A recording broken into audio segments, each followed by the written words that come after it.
ಕೇಳಮ್ಮ, ಅದೇನ್ ಕೇಳ್ತೀಯ ಕೇಳು. ನಮಗೆ ಮೋದಿ ಬರಬೇಕು, ಬಿಜೆಪಿ ಸರ್ಕಾರ ಬರಬೇಕು, ಈ ಕಾಂಗ್ರೆಸ್ ಹಾಳಾಗಿ ಹೋಗ್ಬಿಡ್ಬೇಕು.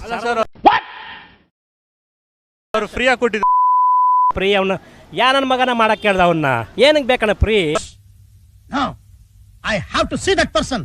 ದುಡಿಬೇಕು, ಕಷ್ಟಪಡಬೇಕು, ಜೀವನ ಮಾಡಬೇಕು. ಅದು ಫಸ್ಟ್ ಕ್ಲಾಸ್ ಆಗಿ ಒಳ್ಳೆ ವಿದ್ಯೆ, ಒಳ್ಳೆ ಆರೋಗ್ಯ, ಒಳ್ಳೆ ನೀರು, ಒಳ್ಳೆ ಸರ್ಕಾರ, ಒಳ್ಳೆ ರಸ್ತೆ ಕೊಡ್ಲಿ ಅಣ್ಣ. ಅದು ನಮ್ಗೆ ನೆಚ್ಚಿ ಸರ್ಕಾರ ಮಾಡ್ಲಿ ಅಣ್ಣ. ಯಾರು ಕೇಳಿದ್ರು ನನ್ನ ಫ್ರೀಯಾಗಿ ಮಾಡ್ರಿ ಅಂತ ಯಾರನ್ನ ಕೇಳಿದ್ರು? ಫ್ರೀಯಾಗಿ ಕೊಡ್ತಾ ಇರೋದ್ರಿಂದ ಬಹಳಷ್ಟು ಜನ ಬಡವರಿಗೆ ಉಪಯೋಗ ಆಗ್ತಾ ಇದೆ ಅಂತ. ಅದು ಸಾಧ್ಯನೇ ಇಲ್ಲಣ್ಣ. ಎಲ್ಲೆಲ್ಲಿ ಸೇರ್ತಾವ ಅವ್ರಿಗೆ ಗೊತ್ತು, ಎಲ್ಲೆಲ್ಲಿ ಹೋಗ್ತೈತೆ ಅಂತ. ನಾನು ಮುಖ್ಯಮಂತ್ರಿ ಆಗಲ್ಲ, ನೆಕ್ಸ್ಟ್ ಮುಖ್ಯಮಂತ್ರಿ ಆಗಲ್ಲ. ಬೋಗಸ್ ಅವೆಲ್ಲ ಸುಮ್ಮನೆ ಫ್ರೀ ಅಂತ ಯಾರು ಕೇಳ್ದಣ್ಣ? ಫ್ರೀಯಾಗಿ ಕೊಡಕ್ಕೆ ಕೇಳಿದೆ. ನುಡ್ದಂತೆ ನಡೆದಿದ್ದೀವಿ ಅಂತಾರೆ. ನಾಚಿಕೆ ಆಗ್ಬೇಕಾ ಮಾತು ಅವ್ರು ಹೇಳ್ಕೊಳಕ್ಕ? ಅಲ್ಲೆಲ್ಲ ಬೋರ್ಡ್ಗಳು ಹಾಕಲ್ಲ, ತೆಗಿಯಕ್ಕೆ ಕೇಳೋಣ ಬೋರ್ಡ್ಗಳನ್ನ. ನುಡ್ದಂತೆ ನಡೆದಿದ್ದೀವಿ ಅಂತ.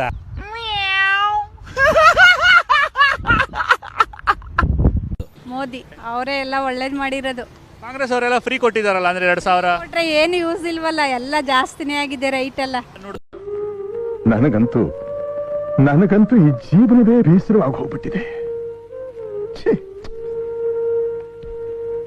ನುಡ್ದಂತೆ ನಡೆದಿದ್ದೀವಿ, ಫ್ರೀ ಕೊಟ್ಟಾಗ್ಲಿಂದ ಜನ ತುಂಬಾ ಖುಷಿಯಾಗಿದ್ದಾರೆ. ಎಂತೂ ಫ್ರೀ ಬೇಕಾಗಿತ್ತು? ಕಾಂಗ್ರೆಸ್ ಏನ್ ಯೂಸ್ ಇಲ್ಲ, ಬರೀ ಬಸ್ ಫ್ರೀ ಬಿಟ್ಟಿದ್ದಾರೆ ಅಷ್ಟೇ. ಇನ್ನಿದ್ದೆಲ್ಲ ಬೆಲೆ ಎಲ್ಲ ರೈಟ್ ಜಾಸ್ತಿನೇ ಆಗಿದೆ. ಇಲ್ಲ ಸರ್, ರಾಹುಲ್ ಗಾಂಧಿ ಅವರೇ ಬರಬೇಕು. ಹೌದು. ಈಗ ಮೋದಿ ಅವರು ಬಂದ್ರೆ ದೇಶದ GDP ಅಥವಾ ದೇಶದ ಎಕಾನಮಿನ 3ನೇ ಸ್ಥಾನಕ್ಕೆ ತಗೊಂಡೋಗ್ತೀನಿ ಅಂತ ಹೇಳಿದ್ದಾರೆ. ಈ ತರ ರಾಹುಲ್ ಗಾಂಧಿ ಅವ್ರ ವಿಷನ್ ಏನು? ಹೇಳಕ್ಕಾಗಲ್ಲ. ಈ ಬಡತವಿಂದ ದೇಶ ಉದ್ಧಾರ ಆಯ್ತದ? ನನ್ನ ಮನಸ್ಸಲ್ಲಿ, ನನ್ನ ಮೈಂಡಲ್ಲಿರೋದು, ನಾನು ಅವಾಗಿಂದ ತಿಳ್ಕೊಂಡಿರೋದು, ಯೋಚನೆ ಮಾಡೋದು, ರಾಹುಲ್ ಗಾಂಧಿನೇ ಬರಬೇಕು, ಅವರೇ ಗೆಲ್ಲಬೇಕು, ನನ್ನ ಓಟು ಅವ್ರಿಗೆ ಸಿಗೋದು. ಮೊದಲು ಸರಿಯಾಗಿ ಮಾತಾಡೋದು ಕಲಿ.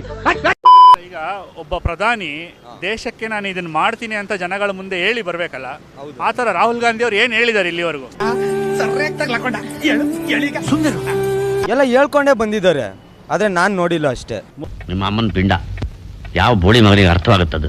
2,000 ರೂಪಾಯಿ ನಮ್ಗೇನ ಬರ್ತಾ ಇಲ್ಲ ಸರ್. ಯಾರ್ಯಾರು ಬರ್ತಾ ಇದೆಯೋ ಗೊತ್ತಿಲ್ಲ, ನಮ್ಗಂತೂ ಬಂದಿಲ್ಲ. ಖತಮ್. ಬಾಯ್ ಬಾಯ್, ಟಾಟಾ, ಗುಡ್ ಬಾಯ್, ಗಯಾ. ಕಾಂಗ್ರೆಸ್ ಅವರು ಉಚಿತವಾಗಿ ಎಷ್ಟೊಂದು ಸೌಲಭ್ಯಗಳು ಕೊಟ್ಟಿದ್ದಾರೆ. ಬಿಜೆಪಿ ಯಾಕೆ ಬರಬೇಕು? ಬಿಜೆಪಿ ಯಾಕೆ ಬರ್ಬೇಕಂದ್ರೆ ನಮ್ಮ ದೇಶಕ್ಕೆ ಒಳ್ಳೇದು ಮಾಡ್ತಾ ಇದ್ದಾರೆ ಮೋದಿಯವರು, ಒಳ್ಳೆಯ ಕಾರ್ಯಗಳು ಮಾಡ್ತಾ ಇದ್ದಾರೆ. ಮತ್ತು ನಮ್ಮ ಯೋಧರಿಗೆ, ಮಿಲಿಟ್ರಿ ಬಾರ್ಡರ್ ಇರೋರಿಗೆಲ್ಲ ಒಳ್ಳೆ ಸೌಕರ್ಯ ಮಾಡಿಕೊಡ್ತಾ ಇದ್ದಾರೆ. ಬಿಜೆಪಿ ಬಂದರೆ ನಮಗೆ ನಮ್ಮ ದೇಶ ಉದ್ಧಾರ ಆಗ್ತದೆ, ನಮ್ಮ ಜನಗಳಿಗೆಲ್ಲನೂ ಒಳ್ಳೇದಾಗ್ತದೆ. ಕ್ಲಾಪ್ಸ್ ಹೊಡ್ರಿ, ಸುಮ್ಮನೆ ಕೂತಿರಲ್ಲ. ರಾಹುಲ್ ಗಾಂಧಿ ಅವ್ರು ಬಂದ್ರೆ ನಾನು ಉದ್ಧಾರ ಮಾಡ್ತೀನಿ ಅಂತ ಹೇಳ್ತಾರೆ. ದೇಶನೇ ಮಾರಾಕ್ಬಿಡ್ತಾರೆ. ಕಾಂಗ್ರೆಸ್ ಅವ್ರು ಬಂದರು ಅಂದರೆ ದೇಶನೇ ಮಾರಾಕ್ಬಿಡ್ತಾರೆ.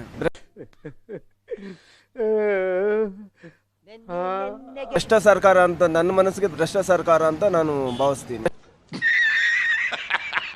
Wait for it. Here it comes. Almost there.